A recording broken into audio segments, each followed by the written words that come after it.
kitab suci, baru kita perkenalkan Qur'annya, kita perkenalkan Islamnya. Gitu. Nah kalau pendapat Ko Dodi, agama itu sama aja semuanya itu gimana? Karena ada kadang orang, Ya, udah setiap agama tuh sebenarnya semuanya sama aja gitu. Loh kalau sama aja berarti kenapa kita dilarang misalnya beragama ini, kenapa gitu? yang maksudnya melarang siapa? Enggak, bukan dilarang apa ya? Kenapa ada perbedaan dari setiap agama itu gitu? Jadi kalau sedangkan kan agama itu nggak sama aja. Jadi kalau ada orang yang bilang semua agama itu sama, yang ngomong itu orang yang menganut paham pluralisme. Tahu pluralisme, keberagaman.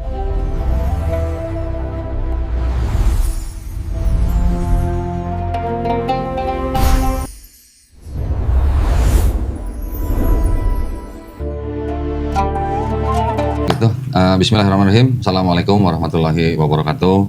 Alhamdulillahirrabbilalamin. Wassalatu wassalamu ala rasulillah. Senang sekali berjumpa di channel Daun Ditan dan Studio Grama Walaf Jakarta. Alhamdulillah sekarang di depan saya ada Mbak Sarah ya. Sarah atau Farah? Sarah. Alhamdulillah. Mbak Sarah ini bersyahadat tahun berapa? 2013. 13. Udah malah duluan Mbak Sarah daripada saya. Udah lama berarti. Kita jangan sebut mualaf lagi ya. Ya, muslim aja atau mantan kafir gitu ya. Tinggal di mana Mbak Sarah? Saya tinggal di Depok Tapos. Di Depok Tapos. Ya. Oke. Apa namanya?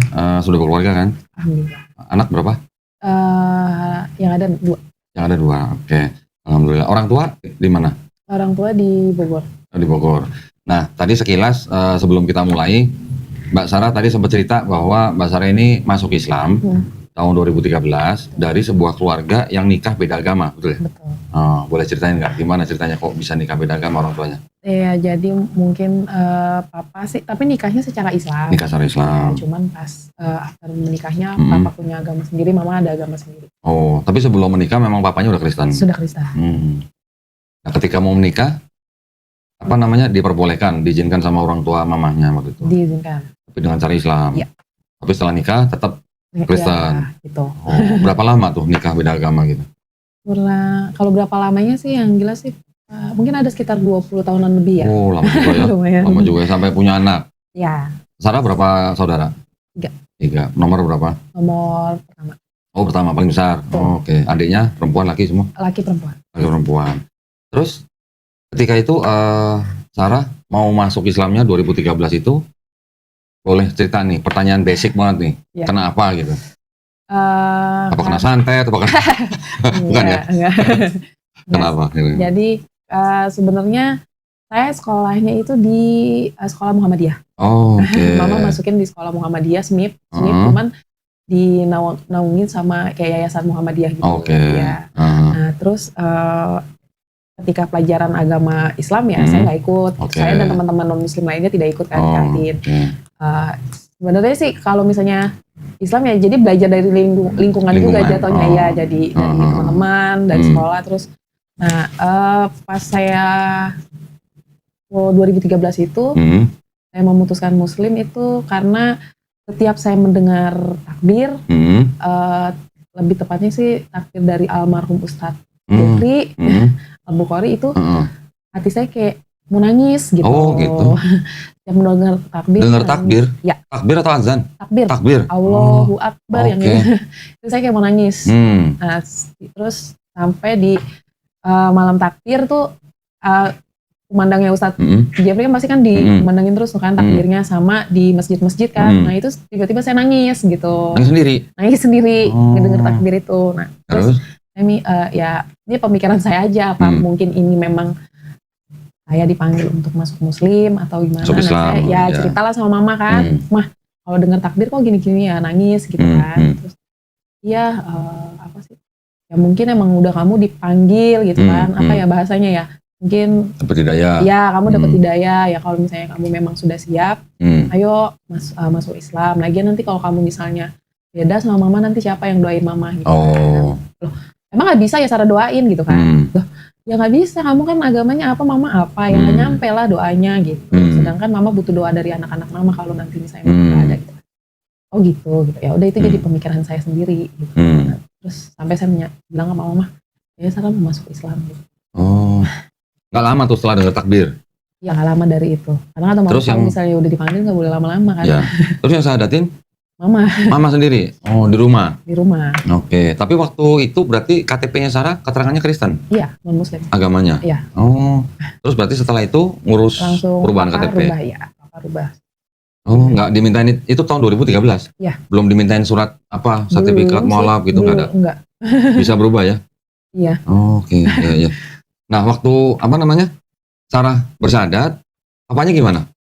Ya papa, oh udah masuk. Ya udah karena papa saya kan emang flat ya. Oh ya udah, yang benar. Kalau misalnya papa kan emang nggak terlalu yang kamu harus ini gitu kan. Cuman ya udah kalau kamu menganut satu agama ya udah dijalanin yang benar, jangan ntar ini, besok ini, ntar ini gitu. Loh, tapi waktu Sarah masuk Islam, papanya masih Kristen?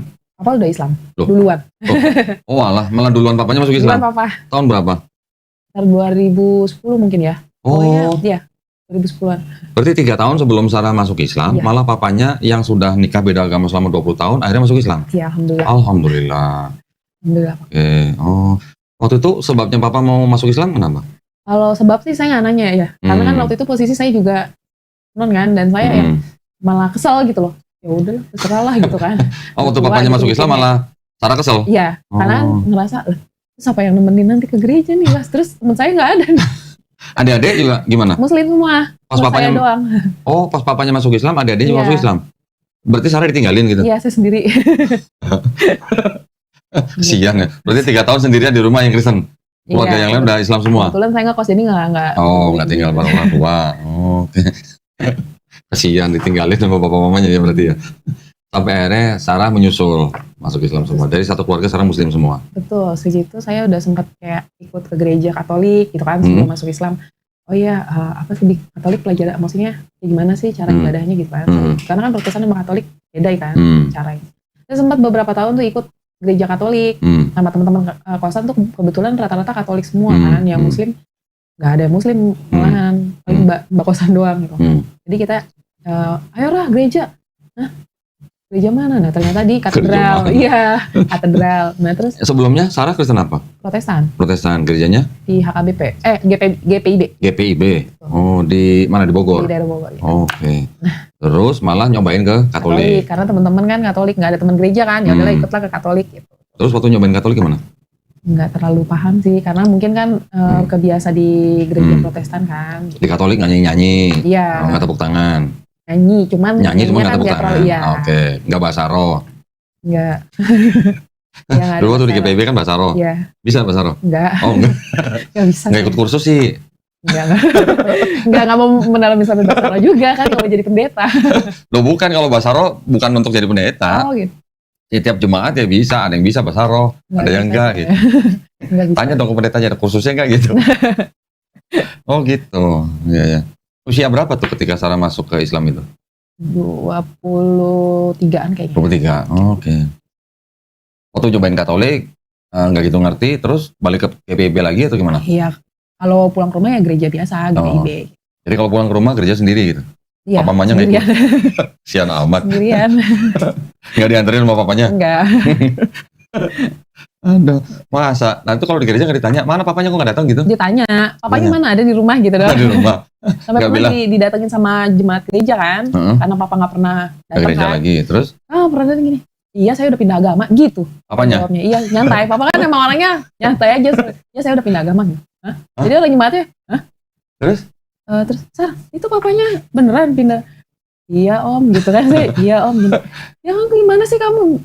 Ya gimana kan itu pilihan papa, saya nggak bisa ikut campur. Karena kan di keluarga kebetulan papa emang ngajarin ya pilihan, kalau kamu udah gede ya pilih pilihan sendiri lah gitu, yang penting tanggung jawab. Cuman gereja waktu itu nggak nanyain papa langsung, maksudnya nggak ngajak balik gitu? Enggak sih, cuman kaget aja mukanya syok kayaknya. Syok. Nah, waktu Sarah bersyahadat orang gereja juga tahu? Enggak, karena kan udah nggak kontak sama udah beda tempat. Oh, tapi kan tadi di rumah di Bogor. Cuman tinggalnya udah nggak sama mama waktu itu ya mungkin ya? Udah nggak kos ya? Kos sih. Oh, oke. Ya terus waktu pertama-tama masuk Islam, ngejalanin Islamnya gimana? Dikasih sama mama ajaran ini, buku tuntunan sih ya. Oh, sholat. Ini bukan? Tuntunan sholat gitu sih. Ada tipis tapi. Iya, yang ini bukan? Ini bukan? Iya. Sama? Sama. Waduh, ini yang bikin buku ini amal jariahnya kemana-mana ya. Sama kok. Belajar sendiri atau ada yang ngajarin? Belajar sendiri tapi kadang tanya sama mama. Tapi bisa sendiri? Iya. Karena Mama dulu kan guru ngaji tuh. Oh gitu, mama guru ngaji? Kepinjatnya sama orang barat. No komen ya? Iya. No komen. No komen. Baik, lu gak usah komen. Yang mau komen di komen di kolom komentar aja gitu. Saya nggak mau komen lah. Ya macam-macam lah ya. Iya. Waktu itu juga ada guru ngaji ibu-ibu sini. Anaknya murtad. Ibunya guru ngaji. Ya no komen jadinya. Iya, mama ajar ngaji sih. Oke lah. Terus jadi alhamdulillah berarti Sarah belajar sendiri sampai bisa jalan sendiri Islamnya. Alhamdulillah. Alhamdulillah. Walaupun belum sempurna. Ya belajar terus. Iya. Ya, kan ngaji sekarang gampang, di YouTube ada atau datang ke masjid. Tinggal ikutin aja. Nggak ada kesulitan berarti waktu itu ya? Ya paling kayak ngapalin ayat-ayatnya aja sih. Ayat-ayat. Ya. Sekarang udah hafal berapa juz? Belum. Oh belum. Berapa surat? Masih kulhu. Oh masih trikul. Masih. Cuman kulhu apa trikul nih? Ya jadi kayak harus ada orang duluan nih, nanti saya lanjutinnya bisa, oh ini ayatnya lanjutannya gini gitu. Oh gitu. Tapi nggak hafal semua dan itu juz berapa ya? Oh. Trikul bisa dong, trikul. Alhamdulillah bisa. Tahu kan trikul? Yang depannya kul Ya. gitu. Ya ini dong, ditambah lagi Iya, dong. Masa itu dong. Anak-anak udah menikah, suami muslim. Alhamdulillah muslim. Jangan ikut-ikutan kayak mamanya. Suami alhamdulillah muslim. So, tahu nggak sebenarnya baik Islam maupun Kristen ini dua-duanya sama-sama melarang nikah beda agama sebenarnya. Nggak tahu. Oh, sebenarnya ada. Di Bible pun ada larangan untuk nikah beda agama. 2 Korintus 6:14 kalau nggak salah. Tafsirnya itu dari ayat itu. Di dalam tafsir itu malah ada yang menafsirkan begini. Berteman nggak boleh. Bermitra usaha nggak boleh. Golongan rahasia nggak boleh. Kencan nggak boleh. Menikah nggak boleh. Berdasarkan itu. Kalau nggak salah ya benar ya 2 Korintus 6:14. 2 Korintus 6:14. Nah, janganlah kamu merupakan pasangan yang tidak seimbang dengan orang-orang yang tak percaya, sebab persamaan apakah terdapat antara kebenaran dan kedurhakaan, atau bagaimanakah terang dapat bersatu dengan gelap. Tafsirnya ini, teman nggak boleh, mitra usaha nggak boleh, golongan rahasia nggak boleh, kencan nggak boleh, nikah nggak boleh. Berdasarkan ayat ini. Berarti kan sebenarnya dalam Kristen tuh nggak boleh nikah beda agama. Ya ini, itu kan sudah terjadi lah ya, mungkin orang tuanya Sarah dulu nggak tahu juga atau gimana ya. Tapi alhamdulillah papanya udah masuk Islam. Alhamdulillah. Sholatnya bener papanya? Alhamdulillah. Alhamdulillah. Apa kayaknya. Apa karena langsung jalan. Oh, apa karena dioper-koprak sama mama? Enggak sih. Enggak ya? Malah kayaknya papa sama mama agak lebih nian papa sih. Oh gitu? Ibadahnya. Waduh, Masya Allah, alhamdulillah. Dia kalau udah azan, mana pak? Sholat lah. Gitu. Waduh, sholat lah. Gitu. Itu yang bener, sholat lah gitu. Alhamdulillah, keren lah. Alhamdulillah udah Islam semua berarti satu keluarganya. Alhamdulillah udah. Ada yang mau diceritain dari peristiwa-peristiwa keluarganya atau mungkin Sarah dalam menjalankan Islam? Keluarga sih nggak ada, cuman sebenarnya dulu saya nggak suka Islam. Kenapa? Saya karena ada satu kejadian lah gitu, punya teman, tapi tidak menunjukkan sikap yang baik lah ke saya gitu. Temannya Muslim? Teman Muslim, saya non Muslim. Oke. Gitu. Oh berarti ini sebelum bersahadat? Iya, ya kan sebelum bersahadat. Punya teman Muslim? Teman Muslim. Cowok? Ya. Pacaran? Deket doang. Oh deket. Nah nggak banyak deket. Nah terus awalnya baik. Nah terus mungkin dia ngelihat di KTP saya Kristen kan. Terus sifatnya tuh beda, tingkahnya beda. Berubah? Iya berubah. Setelah ngeliat KTP berubah? Iya. Oh terus? Nah berubah terus jadi nggak baik deh pokoknya 360 derajat lah bisa 180 derajat kali. Oh iya 180 itu 300 berarti belum muter. Kalau 360 tadinya baik, balik jadi baik lagi dong. 180 derajat. Nah, terus dia datang ke rumah ngelihat emang kan kalau di rumah kan ada lukisan anak kecil. Wah. Ya lagi. Okay. Terus nah, dia semakin yakin mungkin kalau saya satu keluarga Kristen gitu kan. Pokoknya semakin tidak baik hubungannya, saya memutuskan ngejauh gitu kan. Ketika udah berapa tahun dia udah nikah, saya pun udah menikah, dia DM nanya gitu kan, apa kabar gitu kan. Oh sekarang udah berhijab gitu kan. Iya udah berhijab gitu kan. Oh dia juga baru tahu. Iya dia udah masuk Islam. Muslim sekarang. Iya saya Muslim bilang gitu kan. Kenapa gitu? Enggak, kaget aja kata dia. Terus ya bisa lah gitu kan. Setiap orang kan bisa berubah. Oh ya mau nanya, saya bilang gitu. Kok dulu sifatnya aneh, tingkahnya kok aneh ya gitu kan. Kok urakan ya gitu kan. Iya karena lo beda agama gitu sama gua kata dia. Oh dia ngaku. Ya. Oh lo sebagai Islam bisa kayak mengintimidasi atau bisa menghukum seseorang karena agamanya beda ya, saya bilang gitu kan. Gitu. Ya, menghakimi orang karena agamanya beda. Seharusnya kan lu malah menunjukkan kalau lu itu baik, Islam itu indah, Islam itu baik, merangkul semua, bukan malah menunjukkan sifat yang beda. Yang bikin gue, jujur lo, gue trauma lo, dan gue sempat benci sama sama orang Muslim karena sudut pandang saya kok kayak gini ya. Benci gitu. sama orang Islam atau benci sama Islamnya? Sama orang Islam sih. Sama orang Islam. Ya, sama orang Islam. Nah, terus saya sempat benci, saya bilang gitu. Karena menurut saya kok sifatnya kok nggak menunjukkan kalau Islam itu indah ya, saya bilang gitu kan. Tapi alhamdulillah saya ketemu sama orang yang menunjukkan kalau sebenarnya Islam itu nggak seperti itu kok. Orang-orang Islam itu nggak seperti itu kok, nggak yang menghakimi, yang nggak selalu menghakimi gitu kan, yang nggak selalu mendiskriminasi orang yang beda agama dengan dia gitu kan. Saya bertemu sama orang yang itu dan saya alhamdulillah banget. Jadi dia minta maaf, minta maaf. Udah dimaafin belum? Ya, sejauh udah lah, maafin lah. Ya, di dalam Islam nggak ada ajaran begitu. Ya, kalau memang dia sudah tahu ada teman dekat sama lawan jenis, terus misalnya tahu beda agama, orang Islamnya harus tahu bahwa di dalam Islam tidak boleh menikah dengan orang beda agama. Ya sudah, tinggal ngomong baik-baik, nggak perlu menunjukkan sikap yang 180 derajat harusnya. Ya, buktinya malah salah sendiri, yang tadinya Kristen malah jadi masuk Islam. Ya, dia sendiri juga mungkin nggak nyangka kan. Ya memang tidak boleh. Kita terus berubah sikap, berubah akhlak kepada orang yang ketika kita tahu tiba-tiba oh ternyata agamanya beda, terus berubah sikap. Nggak boleh begitu justru. Justru saya juga masuk Islam salah satunya karena di Islam ada ajaran tidak boleh rasis. Di Islam ajarannya nggak boleh diskriminasi, nggak boleh rasis. Itu makanya saya mau masuk Islam. Ya istilahnya kan kita nggak bisa milih. Iya betul. Ya kan, Sarah juga nggak bisa milih kan, lahir jadi orang Bogor gitu misalnya. Saya juga nggak bisa milih lahir jadi orang Cina. Maka itulah Islam itu mengakomodir semua suku dan ras manusia. Nggak boleh ada yang ini lebih baik dari suku lain, ini ras ini lebih baik dari ras lain, nggak boleh. Yang lebih baik di antara mereka tuh yang paling bertakwa, itu di Islam. Ya kan? Di masjid aja kalau kita datang belakangan, mana boleh kita narik di depannya belakang. Nggak boleh. Ya kan? Walaupun gubernur kayak presiden sekalipun gitu. Artinya di situ nggak ada diskriminasi, nggak ada rasis. Orang yang paling bertakwa itu yang di depan, yang dia datang duluan dari depan.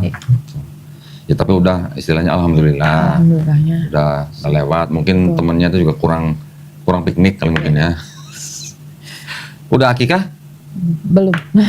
Dari 2013 belum akikah? Belum. Oh aduh, akikah sendiri aja. Iya Nan.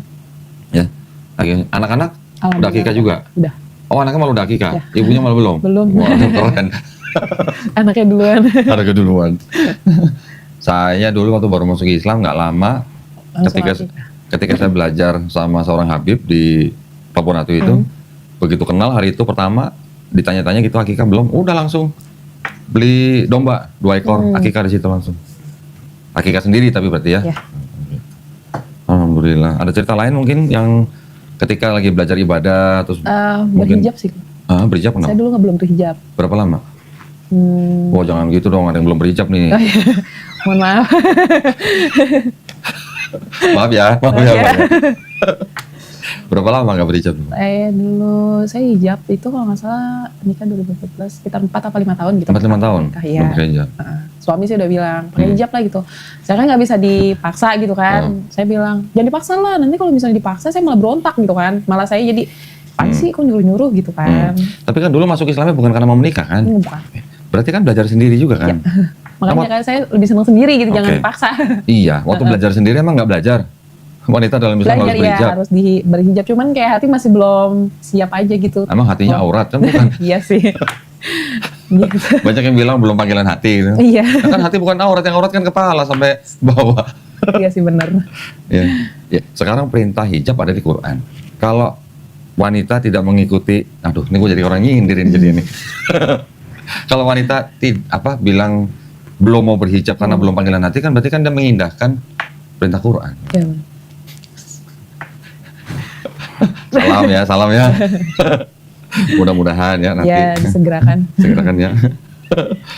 Udah umroh lagi ya? 2 kali. Iya. Terus selain hijab ada yang lain mungkin yang dipelajari? Di kisah hijab itu, saya jadi pas lebaran tuh 2018, saya pakai hijab. Terus? Subhanallah kata suami gitu kan. Iya. Gini dong pakai terus. Ya insya Allah belajar dulu, saya bilang gitu kan. Ya kata dia gitu. Terus saya pakai hijab keluar makan sama suami. ada cowok nggak sengaja nyenggol gitu loh Pak. Nyenggol. Biasa kan kalau senggol ya udah biasa aja gitu kan. Ini tuh sampai yang nyamperin saya, ngejar saya, si cowok itu. Kak maaf ya kak, saya minta maaf, saya nggak sengaja gitu kan. Saya bener-bener minta maaf kak, saya nggak sengaja nyenggol, kata dia. Hah? Saya gini, hah? Ada suami waktu itu? Iya ada suami. Hah, nggak apa-apa. Suami gini, kenapa nih? Enggak, tadi orang itu nyenggol gitu doang. Kan biasa aja. Saya bilang gitu kan. Kamu tahu nggak? Namanya dia menghargai apa yang kamu kenakan. Kata suami gitu kan. Kamu udah berhijab, kamu udah ketutup auratnya. Nah itu orang itu menghargai nih apa yang kamu lakukan. Makanya dia sampai minta maaf, ngejar kamu sampai minta maaf kayak gitu. Karena dia menghargai wanita yang berhijab. Oh gitu ya. Jadi besok-besok tuh saya selama kerja pakai hijab.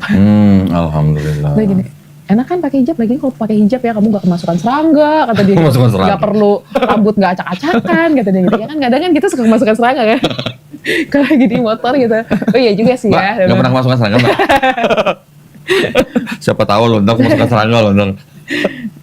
Iya. Dikira sama bos saya ini kan di Mas ada bos kuban doa. Ayo Yohana, ayo Desi. Di kantor. Persekutuan doa. Kan? Coba kalau pakai hijab. Nggak diajakin persekutuan doa kan? Allah Maha tahu lah. Allah Maha tahu kenapa perempuan diwajibkan berhijab. Yang lebih tahu kan Allah, bukan kita. Ya kan? Betul. Tapi ya apa namanya, kalau komentar saya, berapa tadi? 4 tahun udah pakai hijab. 4. Ya berarti suaminya juga kurang ngaji berarti. Ya. Itu aja. Kurang. Kalau saya dulu ketika saya harus berpisah dengan istri saya dan akhirnya setelah itu nggak lama saya menikah lagi. Ketika mau menikah lagi, calon saya waktu itu juga sholatnya bagus banget. Sholatnya bagus banget, nggak pernah telat, tapi belum berhijab. Nah, ketika kita mulai kenalan terus agak serius, waktu itu ketika kita sudah sepakat mau menikah, saya kasih syarat. Syaratnya apa? Harus berhijab kalau mau nikah sama saya gitu. Alhamdulillah dia mau. Kalau dia nggak mau waktu itu ya mungkin nggak jadi nikah sama saya. Iya. Maaf ya. Waktu itu saya kasih istri saya waktu itu buku tulisannya Ustadz Felix Xiao tentang berhijab. Coba ntar cari di Tokped ya. Bukunya warna pink kalau nggak salah. Nggak tebel kok. Waktu itu saya kasih ke calon saya waktu itu, dia baca, belum habis bacanya, langsung berhijab. Ntar beliin. Iya, beliin sama Des. Sama kerudungnya sekalian. Sama kerudungnya sekalian dong. Beliin bukunya sama beliin hijabnya gitu. Iya. Alhamdulillah, insya Allah. Sudah umroh belum? Belum. Insya Allah ya. Amin. Cepet ya insya Allah. Suami kerja di apa? Perusahaan apa? Di perusahaan BUMN. Oh BUMN. Ya insya Allah lah, mudah-mudahan ya cepet ya. Ya. Ada cerita apa yang unik gitu misalnya ketika Sarah udah jadi muslimah, kemudian belajar, ada pas ibadah atau bagaimana gitu? Pernah ngalamin masa sulit sih. Masa sulit? Ya. Sulitnya? Ya, Males atau gimana? Enggak sih, benar-benar terpuruk lah keuangan sih. Oh ekonomi, Ya. bukan agama kan? Bukan. Terus ekonomi terpuruk tuh jadi malas sholat gitu gimana? Enggak, malah di situ titik ininya. Tambah rajin sholat? Alhamdulillah. Oke. Saya ingat Allah itu nggak pernah tidur dan nggak pernah ngasih ujian ngelewatin batas umatnya kan. Iya. Baru tahun kemarin lah ujiannya datang gitu. Oh gitu. Sekarang ekonominya udah baik. Alhamdulillah sedikit-sedikit. Sholatnya masih tetap rajin apa agak berkurang nih? Enggak dong, jangan. Jangan dong ya. Jangan sampai. Kalau ekonomi kita lagi jatuh, sholatnya dikencengin. Iya. Ntar giliran ekonominya baik, lupa lagi ntar. Enggak. Sholatnya kendor lagi. Jangan. Justru malu harus tambah dikencengin. Alhamdulillah. Karena ketika ekonomi kita sudah baik, sholat kita harus lebih kenceng. Kenapa? Karena tambah dengan rasa syukur. Kan gitu. Kadang-kadang kan syukurnya yang lupa. Nanti karena sibuk gitu kan. Lupa bersyukur. Nah, nanti kalau udah susah lagi, baru ingat lagi bersyukur. Justru bersyukurnya itu yang harus terus. Emang ya, seperti tadi Sarah bilang lah, Allah nggak mungkin kasih ujian yang melebihi kekuatan kita. Ketika kita mencoba untuk tetap bersyukur, mau lagi bagus ekonominya, mau lagi enggak, bersyukurnya tetap nih, insya Allah lebih mudah ngejalaninnya. Insya Allah lebih mudah. Banyak itu pelajaran-pelajaran dari hadis, dari Quran tentang bersyukur. Jadi jangan sampai ketika kita duit lagi nggak ada, syukurnya hilang. Yeah. Atau baru mulai bersyukur. Biasanya kalau orang lagi nggak ada duit kan lupa bersyukur. Betul. Nanti giliran duit lagi banyak baru ingat bersyukur.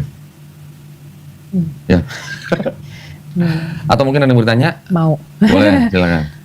Sebenarnya di Islam itu boleh nggak sih kayak yang selamatan 40 harian? 7 hari 40. Ya, itu sih yang masih Karena kan ada beberapa ajaran yang tidak mengajarkan kan. Itu ada perbedaan pendapat. Yang melakukan 7-40 itu punya dalil. Yang tidak membolehkan juga mereka punya dalil. Jadi mau melakukan pun boleh, tidak pun tidak apa-apa. Yang 7-40 itu ada dalilnya juga. Sahabat juga yang melakukan gitu. Boleh. Boleh. Tapi tidak melakukan pun juga tidak apa-apa. Itu bukan kewajiban gitu. Ya. Siap. Cuma itu doang nih. Jauh-jauh ke sini nanya doang. Sama bermusik tuh boleh nggak sih di sana? Musik. Kalau musik juga beda pendapat.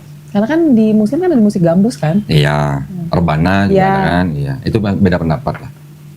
Jangan terlalu, istilahnya kalau kita mengikuti pendapat yang satu, jangan buru-buru kita menyalahkan yang pendapat lain. Bahkan sampai mengkafirkan, jangan sampai. Kita, belajar tuh harus tahu semuanya. Jangan tahu yang ini, begitu ada yang beda, oh kafir, jangan. Pelajarin dulu, mereka punya dalil apa gitu. Tuh lagi, apa lagi? Duh. Giliran di sorot kamera lupa pertanyaannya. Iya. Tadi katanya banyak ya. Kan grogi apa? Grogi apa sih? Cuma lampu doang. Cukup. Tadi yang apa? Mendoakan siapa tadi? Beda agama ya? Untuk orang tua atau gimana? Iya, misal orang tua saya, misal ya, beda agama gitu sama saya. Itu doanya nyampe. Ketika kita sebagai muslim, Ya, orang tua kita misalnya non-muslim, kita mau mendoakan orang tua misalnya. Sudah meninggal atau belum? Wafat misal. Sudah meninggal. Kalau sudah meninggal, kita tidak boleh malah mendoakan orang yang sudah meninggal dalam keadaan kafir. Malah nggak boleh. Saya juga dulu begitu. Begitu masuk Islam, yang saya pikirin kan mama saya. Iya. Mama saya meninggal 2010 dalam keadaan kafir. Saya tanya semua ustadz-ustadz. Sampai saya tanya juga sama Habib saya. Saya cari semua dalilnya di Google, di mana. Ternyata malah nggak boleh mendoakan. Malah tidak boleh ya? Tidak boleh mendoakan. Itu udah urusan Allah Subhanahu Wa Taala. Gitu. Iya. Ya kan? Semasa beliau hidup kan mungkin beliau sudah menerima pesan Islam gitu, tapi tidak menentukan pilihan gitu. Jadi udah bukan urusan kita lagi. Tapi kalau orang tua kita masih hidup, kita mendoakan, kita berdoa kepada Allah Subhanahu Wa Taala supaya orang tua kita dapat hidayah, boleh. Sambil kita memberikan pesan kepada orang tua, boleh. Gitu. Kalau perlu bukain Bible untuk orang tua kita yang Kristen gitu, bacain gitu. Bible-nya apa Al-Quran yang dibaca? Bible-nya dulu, Bible-nya supaya dulu. mereka tahu. Kan gini, kalau orang tua kita Kristen, yang mereka pegang, yang mereka imani kan Bible-nya. Iya. Tapi ketika kita bisa membuktikan bahwa di dalam Bible mereka itu ada kesalahan, ada kontradiksi, ada ayat yang tidak asli, seperti itu yang bisa kita lihat, baru kan mereka bisa pikir gitu loh. Setelah mereka sadar bahwa di dalam kitab mereka ada kesalahan ini, dan tidak bisa dikatakan sebagai kitab suci, baru kita perkenalkan Qur'annya. Kita perkenalkan Islamnya. Gitu. Nah kalau pendapat Ko Dodi, agama itu sama aja semuanya itu gimana? Kan ada kadang orang, udah setiap agama tuh sebenarnya semuanya sama aja. Gitu. Loh kalau sama aja berarti kenapa kita dilarang misalnya beragama ini, kenapa gitu? Yang maksudnya melarang siapa? Enggak, bukan dilarang apa ya? Kenapa ada perbedaan dari setiap agama itu? Gitu. Jadi kalau ada kan agama itu sama aja. Jadi kalau ada orang yang bilang semua agama itu sama, yang ngomong itu orang yang menganut paham pluralisme. Atau pluralisme, keberagaman gitu lah. Ya. Berarti orang itu tidak ngomong dari imannya dia. Setiap agama, ya, ada 6 agama kan di Indonesia kan? 6 agama yang diakui oleh negara Republik Indonesia ini, setiap agama berhak mengatakan agama mereka yang benar. Yang lain salah. Boleh, berhak dong. Islam, kita berhak mengatakan bahwa Islam itu agama yang benar. Yang lain salah. Ya nggak apa-apa, kenapa? Bukan berarti kalau kita bilang agama orang lain salah terus kita harus bermusuhan, kita harus perang. Enggak. Itu yang namanya akidah kita. Ya. Agama yang lain bilang agama dia yang benar, yang lain salah pun boleh. Itu hak dia gitu. Setiap warga negara Republik Indonesia itu dijamin haknya untuk memilih dan menjalankan agama dan kepercayaan masing-masing. Undang-Undang Dasar 1945 pasal 29 ayat 2. Jadi agama apapun yang dia pilih, menurut dia benar, yang lain salah ya boleh. Kalau orang bilang semua agama sama, kenapa nggak semuanya masuk Islam? Gitu. Gitu kan? Nah kita di Islam, kita berhak mengatakan agama kita yang benar. Jangan bilang Islam agama yang paling benar. Kalau kita bilang Islam agama paling benar, berarti yang lain ada yang benar. Kita harus ngomongnya Islam adalah agama yang benar, yang lain salah. Gitu. Boleh nggak? Itu nggak melanggar hukum. Nggak melanggar hukum. Nggak ada yang bisa menuntut kita. Gitu. Karena agama lain pun juga punya hak yang sama. Gitu. Mereka boleh bilang agama mereka yang benar, yang lain salah. Nggak apa-apa. Agama lain bilang Islam salah, ya nggak apa-apa. Kan menurut dia. Pembuktiannya kan nanti di akhirat. Kan gitu.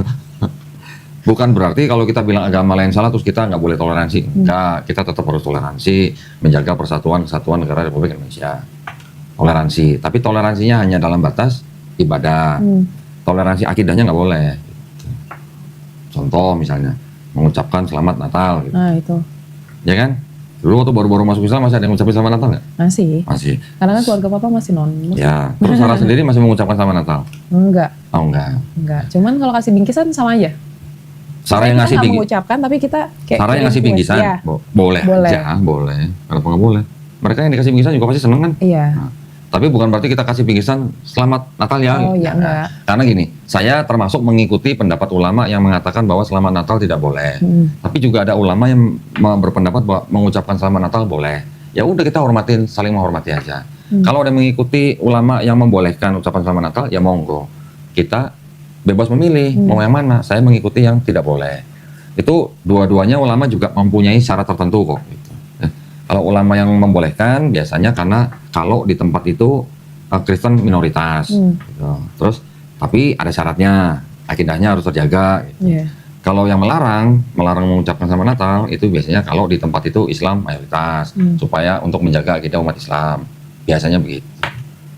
Berarti boleh-boleh aja ya. Kalau boleh. ngasih bingkisan. Kalau ngasih bingkisan boleh. Kalau mengucapkan selamat Natal silakan dipilih aja mau yang mana. Gitu.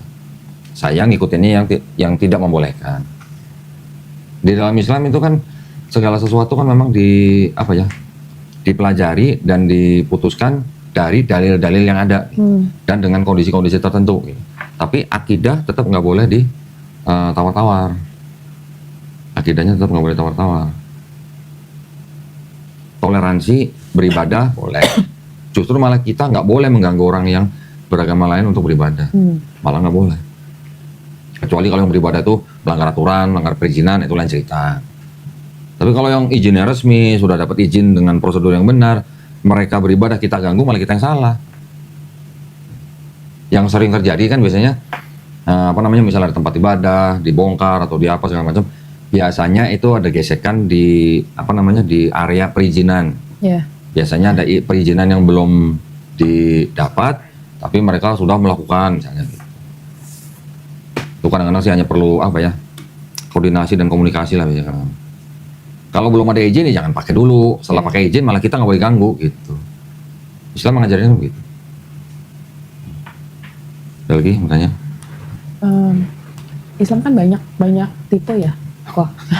Islam Muhammadiyah, Islam ini. Nah itu saya mau tahu gitu. Takut salah kan? Yang mana sih yang sebenarnya kita ikutin gitu loh di. Gini. Nggak ada Islam Muhammadiyah, Islam NU, nggak ada. Islam ya Islam, udah cukup dengan Islam ya Islam. NU, Muhammadiyah, Persis, Arasid, itu hanya organisasi kemasyarakatan berbasiskan Islam. NU sama Muhammadiyah, kalau ditanya, emang Tuhannya beda? Enggak, Tuhannya sama, Allah. Kitabnya emang beda? Sama, Quran, sama-sama Quran. Nabinya emang beda? Enggak, sama, Nabinya Nabi Muhammad SAW. Organisasi itu hanya kendaraan ya dari orang-orang yang mempunyai tujuan yang sama untuk mencapai tujuan tersebut. Gitu. NU misalnya mengedepankan tentang dakwah, Muhammadiyah mengedepankan tentang pendidikan, misalnya gitulah ya. Nanti Persis apalagi, Arasid apalagi. Organisasi ini hanya kendaraan. Bukan ada Islam NU atau Islam Muhammadiyah, enggak, bukan begitu. Berarti sama aja sebenarnya ya. Islam cuma satu, Islam ya Islam. Kalau yang tadi disebut Muhammadiyah itu hanya organisasinya aja. Tidak ada hubungan dengan akidah gitu. Itu hanya masalah sekelompok orang ini mau mencapai tujuan mereka yang sama dengan cara ini. Dengan di bawah naungan organisasi ini. Islam NU, Islam Muhammadiyah. Itu kan nggak ada gitu. Ya, jangan sampai kita mengkelompokkan Islam atau jangan sampai kita melabeli golongan-golongan dalam Islam. Islam ya Islam cuma satu. Nanti kalau ditanya di akhirat ditanya Tuhanmu siapa? Semuanya sama jawabnya Allah. Nabimu siapa? Nabi Muhammad SAW. Kitabmu apa? Quran, udah selesai. Emang ditanya nanti di akhirat sama malaikat, lu Islam apa? NU apa Muhammadiyah? Enggak begitu. Ya, kalau perbedaan hilal itu hanya karena mereka menggunakan metode yang berbeda. Itu metodenya berbeda. Ada yang mengikuti metode ini dengan sekian derajat sudah dianggap hilal. Yang ini ada metode lain, dia standarnya berbeda gitu, atau parameternya berbeda. Nggak masalah kok gitu. Yang kadang-kadang kan kejadian seperti itu, tapi udah berapa tahun ini kan sama bareng terus kan? Bareng sih, iya bareng. Berarti dulu pernah ngalamin, udah masak opor? Udah pernah, pernah ngalamin. 5 tahun yang lalu, 6 tahun yang lalu ya, saya lupa ya. Ah, udah masak opor? Kita masih puasa terus yang satunya lagi udah masak tupat. udah salat Id. Ya nggak apa-apa itu ya namanya perbedaan seperti itu bukan berarti akidahnya beda, enggak. Itu hanya metode di dalam ilmu menentukan hilal gitu aja. Ya paling mak-maknya protes ya. Yang udah pada bikin opor ya. Iya benar. Ya kalau udah masak ya udah tinggal makan aja sih. Cuman ngomel-ngomelnya, iya lu makan, kita yang belanja gitu. Belanja lagi. Udah lebaran nggak ada jual gitu ya. Biasanya setiap kali ada kejadian seperti itu. Kalau ini saya juga masih orang-orang Cina itu ada seperti pemahaman begini. Setiap kali ada kejadian, entah itu musibah, pasti dibaliknya juga ada peluang. Ya. Iya, di dalam sebuah kejadian, ya kalau kita istilahnya ada hikmahnya gitu lah ya. Kalau orang Cina juga begitu. Bahkan yang saya tahu hurufnya itu sama, dibacanya sama, tapi artinya bisa musibah, bisa peluang. Sampai begitu tuh. Contoh misalnya, banjir di mana-mana di Jakarta, musibah kan? Buat orang-orang yang kerja musibah kan? Tapi buat orang-orang yang nyawain gerobak untuk bawa motor, peluang bukan? Iya, peluang. Contoh begitu gitulah, ya kan? Suka gitu gimana? Nah, itu. Di Quran juga ada kok ayatnya. Ada, ya. Yang di Quran apa tuh? Alam nasroh laka sodorok. Nah, wawadona anggar nisrok. Itu di situ kan ada apa? Aduh, jadi lupa giliran di depan kamera lupa. Padahal sering baca. Di dalam situ kan setiap ada kesulitan pasti ada jalan keluar. Bahkan malah diulang 2 kali. Ya kan? Jadi penasaran. Sering baca tapi lupa. Inna ma'al usri yusro. Inna ma'al usri yusro. Sampai 2 kali malah di dalam surat itu. Ya kan?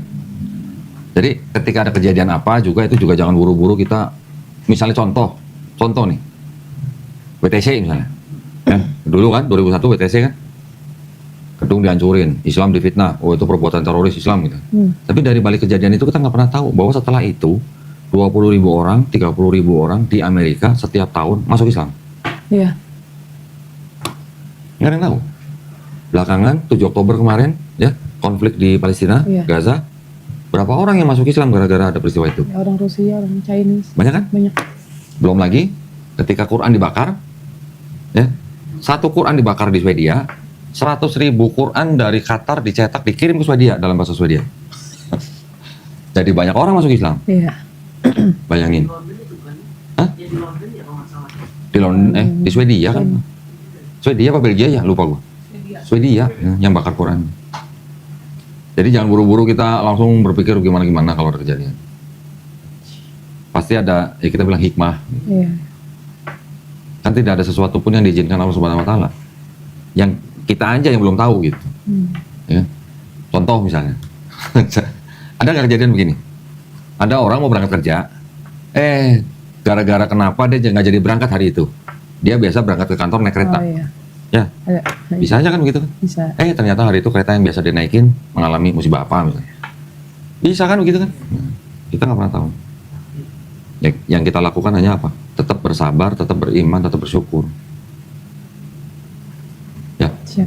Ada mau tanya lagi? Satu lagi kok.